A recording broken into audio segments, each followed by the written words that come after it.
કે વિક્રમ માડમ ક્યારેય કોંગ્રેસ ન છોડે અને છોડે તો નિવૃત્ત થાય, બાકી કોઈ પાર્ટીમાં ન જાય. વિક્રમભાઈ, પહેલું તમારી વાત નથી કરતો હું. તો મેં મારી વાત જ કરી છે ને. હું ઉલટું કહું છું. તમે કહો છો ને નાગરિકો સાથ નથી આપતા, પણ નાગરિકોએ સાથ આપી જ્યાં જીતાડ્યા ત્યાં શું થયું? જેને ખભે બેસાડ્યા, ખભાથી બેસાડીને આંદોલન કર્યા, એ બધા ક્યાં ગયા? કોંગ્રેસ છોડીને ગયા ને. તો નાગરિકો ક્યાં સુધી વિશ્વાસ કરશે તમારી કોંગ્રેસનો? તો હવે રોનકભાઈ, તમે સીધો સવાલ કરો તો હું તમને સીધો જવાબ આપું છું. વિક્રમ માડમ ક્યાં વેચાણો હતો કે વિક્રમ માડમને મૂકી દીધો લોકોએ? વિક્રમ માડમને કેમ મૂકે? જો વિક્રમભાઈ, તમે કેમ હાર્યા? જો વિક્રમભાઈ કેમ હાર્યા? નહીં, તમે કેમ હાર્યા? ત્યાં ત્રિપાખીઓ જંગ થયો એટલે ત્રિપાખીઓ જંગ થયો ત્યારે. નહીં, એક હકીકત છે ને. તમે મતદાતાનો દોષિત કહો નહીં, ત્રિપાખીઓ જંગ થયો એટલે હાર્યા.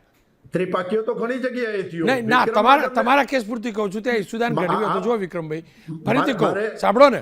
આઈડિયલી વિક્રમભાઈ, આઈડિયલી હારેલો ઉમેદવારી બહાનું કાઢતો હોય કે ત્રિપાખીયા જંગથી હાર્યો, તમે તો એમાં માનતા નથી. હું કહું છું વિક્રમ માડમ ત્યારે જ હારે કે આ પ્રકારની ગેમ થઈ હોય, ત્રિપાખીઓ જંગ થયો હોય. હું કહું છું ને, તમે એમને હારો જ નહીં, જનતા તમને હરાવે જ નહીં. ત્રિપાખીયા જંગના કારણે હાર્યા છો. જનતા તમને સાથ નથી આપ્યો એવું નથી. ત્રિપાખીઓ જંગ થયો એટલે હાર્યા છો.